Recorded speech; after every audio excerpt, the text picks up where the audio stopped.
വാൽപ്പാറ വാഹനാപകട ദുരന്തത്തിൽ മരിച്ചവർക്ക് വിട നൽകാൻ ഒരുങ്ങിയിരിക്കുകയാണ് നാട്. അമ്പലപ്പറമ്പ് ഗവൺമെന്റ് ഹയർ സെക്കൻഡറി സ്കൂളിൽ പൊതുദർശനം പൂർത്തിയായിട്ടുണ്ട്. മൃതദേഹങ്ങൾ സ്കൂളിൽ നിന്ന് വീടുകളിലേക്ക് കൊണ്ടുപോയി തുടങ്ങി. പ്രിയപ്പെട്ട അധ്യാപകരെ കാണാൻ നൂറുകണക്കിന് ആളുകളാണ് അവിടേക്ക് എത്തിയത്.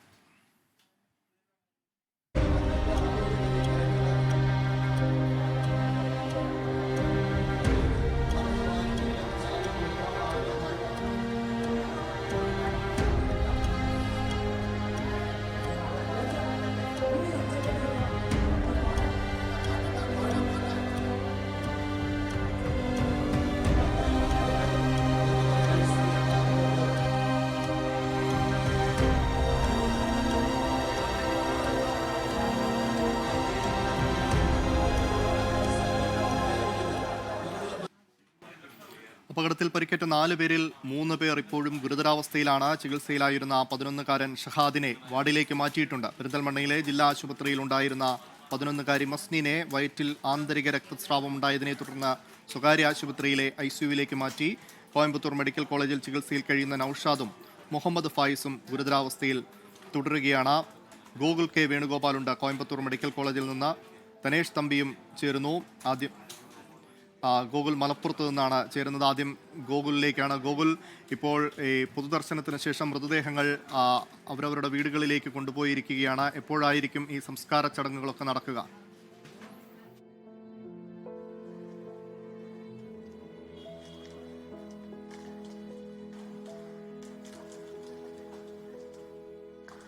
അമൽ, നമ്മളിപ്പോൾ നിൽക്കുന്നത് ഇവരുടെ പൊതുദർശനം നടന്ന അമ്പലപ്പറമ്പ് ഗവൺമെൻറ് ഹയർ സെക്കൻഡറി സ്കൂളിലാണ്. നേരത്തെ ഒരു അരമണിക്കൂർ മുമ്പ് 1000-ലധികം ആളുകൾ വന്നു നിന്ന ഈ സ്ഥലം, ഈ സ്കൂളിൻ്റെ ഗ്രൗണ്ട് ഇവരുടുത്ത മനുഷ്യന്മാരുടെ ഇപ്പോഴത്തെ മനസ്സ് പോലെ തന്നെ ശൂന്യമായി കഴിഞ്ഞിരിക്കുന്നു. ഇന്നലെയൊക്കെ ഇത്തരത്തിലൊരു സാഹചര്യവും അന്തരീക്ഷവും ഇവിടെ ഉണ്ടാകുമെന്ന് ഈ നാട്ടുകാർ സ്വപ്നത്തിൽ പോലും പ്രതീക്ഷിക്കാത്തൊരു സാഹചര്യത്തിൽ കൂടിയാണ് ഈ കഴിഞ്ഞ ഒരു 12 മണിക്കൂറായിട്ട് പാങ് എന്ന് പറയുന്ന ഒരു കൊച്ചു ഗ്രാമം കടന്നുപോയിട്ടുള്ളത്. അവരുടെ പ്രിയപ്പെട്ട അധ്യാപകർ, വർഷങ്ങളായി കണ്ടും കേട്ടും മുഖപരിചയമുള്ള അധ്യാപകരെയാണ് ജീവനറ്റ നിലയിൽ ഒന്നും മിണ്ടാൻ പോലും ആകാതെ എന്തു പറയണമെന്ന് സാധിക്കാത്ത ഒരു അവസരത്തിൽ കൂടി കാണേണ്ട ഒരവസ്ഥ ഇവിടുത്തെ നാട്ടുകാർക്ക് ഉണ്ടായിരുന്നത്. കുട്ടികളടക്കമുള്ള ആളുകൾ അവരുടെ അധ്യാപകരെ അവസാനമായി ഒന്ന് കാണാൻ വന്ന സമയത്ത് എന്തു പറയണമെന്ന് പോലും അറിയാൻ പറ്റാത്ത, അല്ലെങ്കിൽ അവരുടെ മുഖത്തെ എങ്ങനെ വായിച്ചെടുക്കണമെന്ന് പോലും മനസ്സിലാക്കാൻ സാധിക്കാത്ത ഒരു വികാരമായിരുന്നു അവരുടെ മുഖങ്ങളിൽ മിന്നി മറഞ്ഞത്. ഈ നാട്ടുകാർക്ക് എല്ലാവർക്കും എത്രത്തോളം പ്രിയപ്പെട്ടവരായിരുന്നു ആ അധ്യാപകരെ എന്ന് നമുക്ക് അവരുടെ വികാരങ്ങളിൽ കൂടി, അല്ലെങ്കിൽ അവർ അധ്യാപകരോട് കാണിച്ചിട്ടുള്ള അവസാനത്തെ സ്നേഹപ്രകടനം കൂടി കാണാൻ സാധിക്കുന്നത് തന്നെയായിരുന്നു. ഒരു സ്കൂൾ എന്ന് പറഞ്ഞു കഴിഞ്ഞാൽ ഒരു നാടിൻ്റെ കേന്ദ്രമാണ്, പൊതുകേന്ദ്രമാണ്. ഒരു നാടുമായി ബന്ധപ്പെട്ട് നടക്കുന്ന എല്ലാ കാര്യങ്ങൾക്കും കേന്ദ്രബിന്ദുവായി പ്രവർത്തിക്കുന്നത് ആ സ്കൂളാണ്, ആ സ്കൂളിലെ അധ്യാപകരാണ്.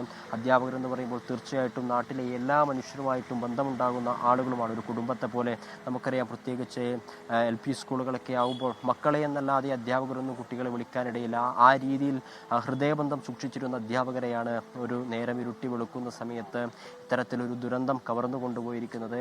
ഒരു രാത്രികൾ കൊണ്ട് എവിടെ നിന്നൊക്കെയാണ് ഇങ്ങോട്ടേക്ക് ആളുകൾ ഓടിയെത്തിയത് എന്ന് പറയാൻ സാധിക്കാത്തൊരു സാഹചര്യമായിരുന്നു ഇവിടെ ഉണ്ടായിരുന്നത്. അത്രത്തോളം ഹൃദയഭേദകമായിരുന്നു, വിവരിക്കാൻ സാധിക്കാത്ത രീതിയിലായിരുന്നു ഓരോ നിമിഷവും ഇവിടെ നിന്ന് കടന്നുപോയത്. ഇവിടെ വന്ന മുഴുവൻ ആളുകൾക്കും ആ അധ്യാപകരെയും അവരുടെ ജീവനക്കാരെയും കുട്ടികളെയും ഒന്നും അവസാനമായി ഒരു നോക്ക് കാണാൻ സാധിക്കാത്തത്ര വലിയ തിരക്കുണ്ടായിരുന്നു. അല്പസമയം മുമ്പാണ് ഇവരുടെ ഭൗതിക ശരീരം അവരുടെ വീടുകളിലേക്ക് കൊണ്ടുപോയിട്ടുള്ളത്. ബന്ധുക്കൾക്ക് മാത്രമായി അല്പനേരം, അതിനുശേഷമായിരിക്കും പലയിടങ്ങളിലായി സംസ്കാര ചടങ്ങുകളും ഖബർ അടക്കം ഉൾപ്പെടെയുള്ള ചടങ്ങുകളൊക്കെ നടക്കുക. അബ്ദുൾ മജീദ് അധ്യാപകനാണ്. സ്കൂളിലെ അധ്യാപകനായിട്ടുള്ള അബ്ദുൾ മജീദിൻ്റെയും ഭാര്യ റുഖിയുടെയും സംസ്കാര ചടങ്ങുകൾ, അതായത് ഖബറടക്കം നടക്കുക പാങ് മാട്ടാത്തു ജുമാ മസ്ജിദിലാണ്. റംല അധ്യാപികയായിട്ടുള്ള റംലയുടെയും സ്കൂളിലെ പാചകത്തൊഴിലാളിയായിട്ടുള്ള സാജിദയുടെയും ഷക്കീല അധ്യാപികയുടെയും ഖബറടക്കം നടക്കുക പാങ് വലിയ ജുമാ മസ്ജിദ് പള്ളിയിലാണ്. അജ്ദയുടെ സംസ്കാര ചടങ്ങുകൾ ഷൊർണൂർ ശാന്തി തീരത്തു നടക്കും. അജ്ദയുടെ മൃതദേഹം അവരുടെ വീടുകളിലേക്ക് പോയി പൊതുദർശനത്തിന് ശേഷം ഷൊർണൂർ ശാന്തി തീരത്തേക്ക് കൊണ്ടുപോയി എവിടെയായിരിക്കും ചടങ്ങുകളൊക്കെ നടക്കുക. ആശ സ്കൂളിലെ അധ്യാപികയുടെ സംസ്കാര ചടങ്ങുകൾ കൊളത്തൂർ തറവാട്ട് വീട്ടിൽ നടക്കും.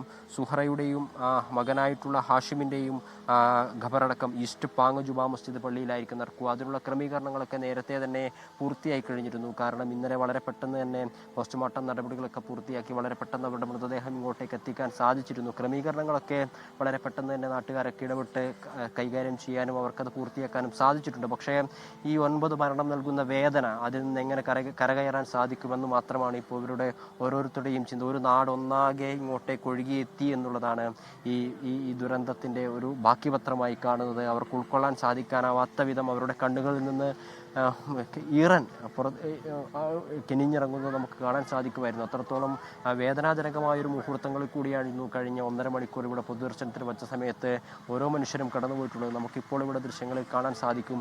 ഇവിടെയാകെ ശൂന്യമാണ്. നമ്മൾ നേരത്തെ പറഞ്ഞതുപോലെ ഇവരുടെ മനസ്സിൽ, ഈ നാട്ടിലെ പാങ്ങ് എന്ന് പറയുന്ന കൊച്ചു ഗ്രാമത്തിലെ ജനങ്ങളുടെ, നാട്ടുകാരുടെ മനസ്സെന്ന പോലെ ഇതാ ഇപ്പോൾ ഈ സ്കൂളും ശൂന്യമായിക്കൊണ്ടിരിക്കുന്നു. അധ്യാപകരൊന്നും ഇവിടെ പഠിപ്പിച്ചതല്ലെങ്കിൽ കൂടിയും അവർ പഠിപ്പിച്ചു വിട്ട കുട്ടികൾ പിന്നീട് ഇവിടെയായിരുന്നു വന്ന് പഠിച്ചിട്ടുള്ളത്. കാരണം ഈ 4 സ്കൂളുകൾ തമ്മിലുള്ള ബന്ധമെന്ന് പറയുന്നത് ഓരോ സ്കൂളുകൾ തമ്മിൽ 2-3 കിലോമീറ്ററിൻ്റെ ദൂരം മാത്രമേ ഉള്ളൂ. ഓരോ സ്കൂളുകൾ തമ്മിലും അങ്ങോട്ടും ഇങ്ങോട്ടും ബന്ധപ്പെടുകയും മാത്രമല്ല അധ്യാപകരും ജീവനക്കാരുമായിട്ടുള്ള ആളുകളൊക്കെ ഈ നാട്ടുകാരായതിനാൽ തന്നെ അത്രത്തോളം ആത്മബന്ധം എല്ലാ സ്കൂളുകളുമായിട്ടും എല്ലാ നാട്ടുകാരുമായിട്ടുമൊക്കെ ഉണ്ടാവുന്ന ഒരു കാഴ്ചയാണ് നമുക്ക് കാണാൻ വേണ്ടി സാധിക്കുന്നത്. ഈ ദുരന്തത്തെ എങ്ങനെ അതിജീവിക്കുമെന്നൊരു ചോദ്യം മാത്രമാണ് ബാക്കിയുള്ളത്. കാരണം ഒരു സ്കൂളിലെ ഒരു 3 അധ്യാപകർ മാത്രം ബാക്കിയാകുന്നു. അവിടേക്ക് 2 മാസം കഴിഞ്ഞാൽ കുട്ടികൾ വരേണ്ടതാണ്. കുട്ടികളോട് മറുപടി പറയണമെന്നൊരു ചിന്തയും ചോദ്യവും ഒക്കെ ആയിരിക്കും സ്വാഭാവികമായിട്ടും ഈ നാട്ടുകാരെ സംബന്ധിച്ചിടത്തോളം. നമുക്കെന്തായാലും ഇതിനെ കരകയറിയേ മതിയാവുകയുള്ളൂ.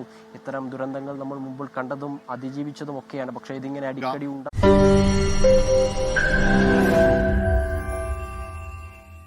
ലോകത്തെവിടെയായാലും ഏത് സമയത്തും 24 വാർത്തകളും ഓഗ്മെന്റഡ് റിയാലിറ്റി പാക്കേജുകളും എക്സ്പ്ലെയിനറുകളും വിശദമായി കാണാൻ ഞങ്ങളുടെ യൂട്യൂബ് ചാനൽ നിങ്ങൾക്ക് സബ്സ്ക്രൈബ് ചെയ്യാം.